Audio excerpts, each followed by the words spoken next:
Okay, so I mentioned the two pictures that I put up in the art show, the Eiffel Tower and the Bobolo boat. Now, once again, what's so significant about the Bobolo boat picture is that um, when I started selling pictures, okay, I started printing and framing them. Um, People were going bananas over this picture, and it was kind of an odd thing for me because in my life I've tried different business ventures and things of that nature, but nothing really, honestly, nothing had ever really like taken off. Nothing had ever.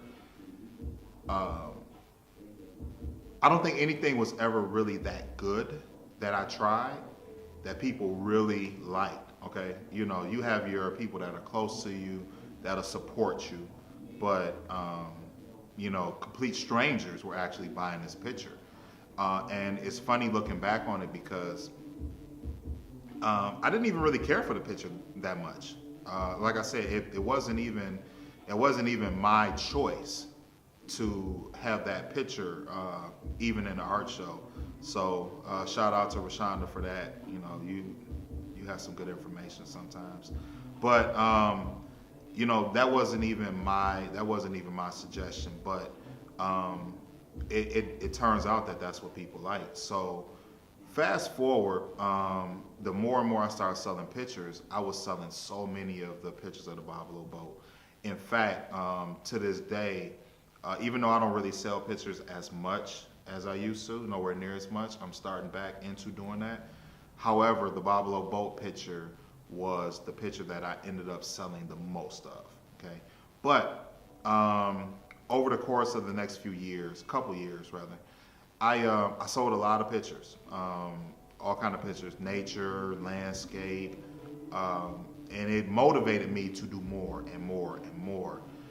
But what happened was I wanted to like evolve a little bit. I'm a competitive person, so I like to always like diversify. So what I wanted to do, I wanted to get out of landscape, and nature and stuff like that, and I wanted to move into more portraits, doing more pictures of people and things of that nature. I think at the moment I didn't even consider like becoming a wedding photographer. I think I just wanted to shoot people, like photograph people, not shoot them, but photograph. Nevertheless, I started looking for opportunities to like work with people, and that actually leads me to probably one of the first um, pivotal changes of like me as a photographer in the business. And I think a lot of things revolve around the people you work with, the people you partnership with, those that are in your life. Okay, so in the beginning, there was GB Cortez, Detroit rapper, friend, and Cohen Johnson. Okay, so GB, I've known him since like middle school. Me and his brother grew up together, and I knew he was rapping and things of that nature. And I don't even remember how we even came into contact. It was kind of weird, but we came into contact somehow. And I told him what I was doing. He told me what he was doing, and he like needed some help shooting a video. So I was showing him some of my work and things of that nature, and boom, we just started working together.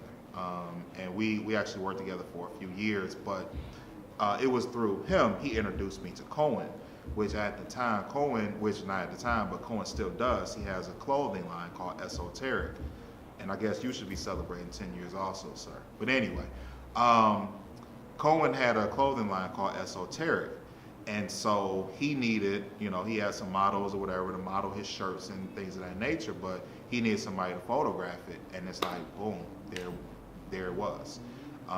And so I can't honestly remember if they were the first people in general that I was shooting, but I'm pretty sure any set of people that was really letting me take pictures, like for an actual photo shoot, it was really coming from them. Like they were like the first.